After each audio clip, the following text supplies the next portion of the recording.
Hello everyone, welcome eight crazy for IAS. इस video के अंदर हम जो टॉपिक डिस्कस करने वाले हैं वो है चंद्रगुप्त मौर्य से रिलेटेड। जो इनका टाइम पीरियड है वो 322 से 298 बीसी के अंदर है। कब से कब तक है? 322 से 298 बीसी के 298 बीसी के बीच में है। ये बहुत इंपॉर्टेंट है इंडियन हिस्ट्री के पॉइंट ऑफ व्यू से। क्यों इंपॉर्टेंट है इंडियन हिस्ट्री के पॉइंट ऑफ व्यू से? इस वजह से इंपॉर्टेंट है क्योंकि he is the founder of the Mauryan empire, और मौर्यन एम्पायर के अंदर political unity first time India के अंदर अचीव की गई थी। इस वजह से मौर्यन एम्पायर की डायनेस्टी के जो सूत्रधार हैं वो चंद्रगुप्त मौर्य हैं, जिसकी वजह से बहुत इंपॉर्टेंट हो जाते हैं और उनसे मल्टीपल टाइम क्वेश्चन एग्जाम के अंदर आए हैं।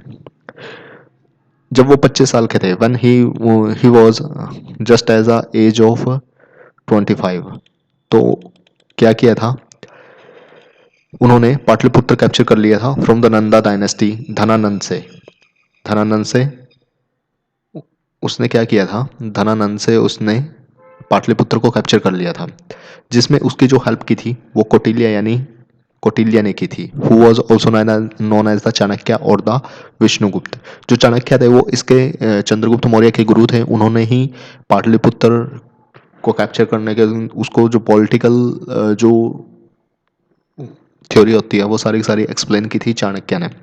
और चाणक्य की जो कंपैरिजन की जाती है वो एज अ इंडियन मैकेवेली की जाती है। Indian Machiavelli. मैकेवेली क्या है? एक इटालियन जो हैं पॉलिटिकल थिंकर हैं। उन्होंने जो कॉन्सेप्ट बाद में 15 सेंचुरी 16 सेंचुरी में दिए वो चाणक्य ने 3rd सेंचुरी बीसी के अंदर दिए थे। ये यहाँ से हमारे नॉलेज और विजडम के बारे में पता लगता है। After firmly establishing his power in the Gangetic valley, तो उसने क्या किया? नॉर्थ वेस्टर्न पार्ट के अंदर अटैक किया and subdued the territory up to the Indus. तो फर्स्ट टाइम जो इंडिया का जो एम्पायर था इंडस की तरफ गया चाणक्य गुप्त चंद्रगुप्त मौर्य के टाइम में। He move to the central India and occupied north of the Narmada. यहाँ से आप अगर आ जाते हैं, कहाँ से है? यहाँ से इंडस की, यहाँ पे उसकी जो बाउंड्री थी वो इंडस तक चली गई, और यहाँ नर्मदा, क्योंकि यहाँ पे नदी आ गई। नदियों ने उनकी नेचुरल बाउंड्री को डिफाइन किया। 305 बीसी के अंदर he march against the Seleucus. जो सेल्यूकस था, he march against the Seleucus Nicator who was the Alexander general controlling the north western India. पिछली क्लासेस के अंदर हमने डिस्कस किया कि अलेक्जेंडर ने अपने जो जनरल्स थे उनको यहाँ पे छोड़ दिया था, और जो कि नॉर्थ वेस्टर्न पार्ट को कंट्रोल करते थे उस टाइम पे। तो 305 बीसी के अंदर चंद्रगुप्त मौर्य ने सेल्यूकस निकेतार, जो कि अलेक्जेंडर का जनरल था, उस पर अटैक कर दिया और उसको हरा दिया। उसको हराने के बाद, जब भी आप किसी राजा महाराजा को हराओगे तो उसके बाद एक ट्रीटी होती है। चाहे वो ब्रिटिशर्स के टाइम तक ये कॉन्सेप्ट चलता है, आज भी अगर कुछ वार वगैरह हो जाता है तो आज भी एक ट्रीटी होती है। वो ऐसे ही एक ट्रीटी पहले होती थी। ठीक है। By this treaty Seleucus Nicator ceded the territory. तो सेल्यूकस निकेतार ने क्या किया? अपनी टेरिटरी चंद्रगुप्त मौर्य को ट्रांसफ़र की। कौन कौन सी टेरिटरी उसने ट्रांसफ़र की?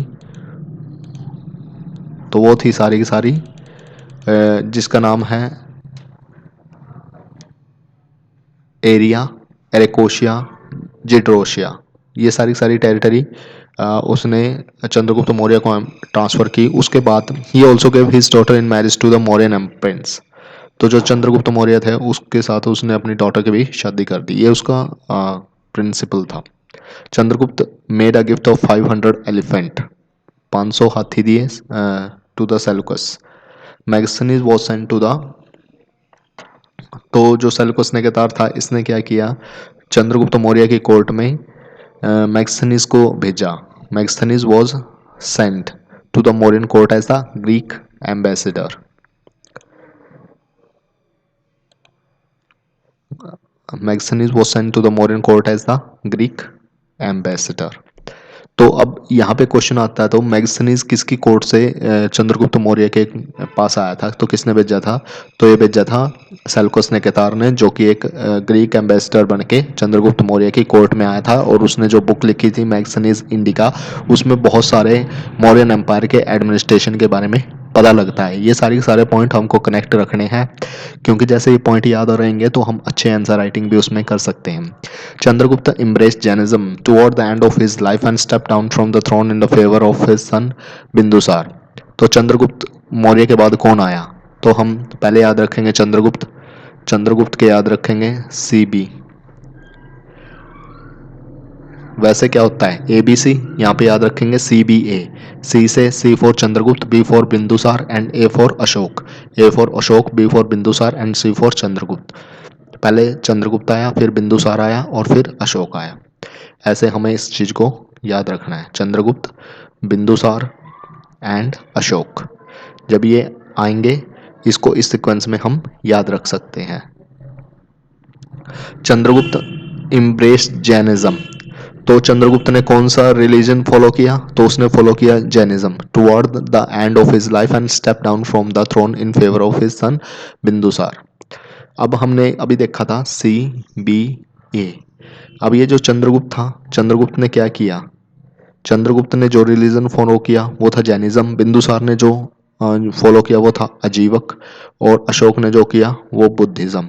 इस तरह से तीन जो किंग थे अलग अलग रिलीजन को फॉलो किया इन्होंने। इस चीज को हमें याद रखना पड़ेगा, क्योंकि मैच द फॉलोइंग में अगर ये क्वेश्चन आ गया तो फिर थोड़ा कॉम्प्लेक्स हो जाता है।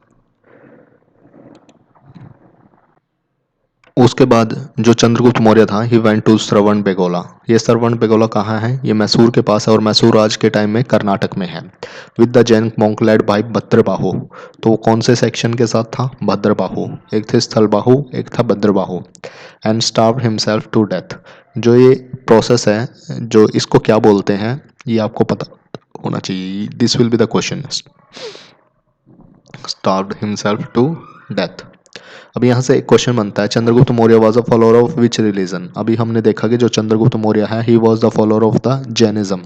He was a follower of the Jainism.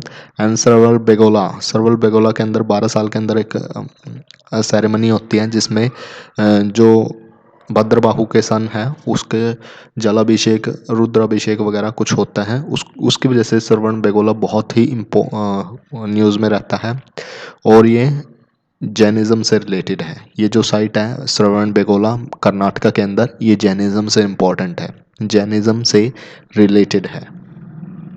तो इस वजह से यहाँ पे हम चंद्रगुप्त मौर्य के बारे में ही आज डिस्कस करेंगे। नेक्स्ट जो टॉपिक है वो हम नेक्स्ट वीडियो के अंदर डिस्कस करेंगे। आई होप आपको ये अच्छा लगा होगा। आपसे सिर्फ एक छोटी सी रिक्वेस्ट है, kindly share it and share it Facebook, WhatsApp, Twitter, आप जहाँ भी इसे शेयर कर सकते हैं शेयर कीजिए।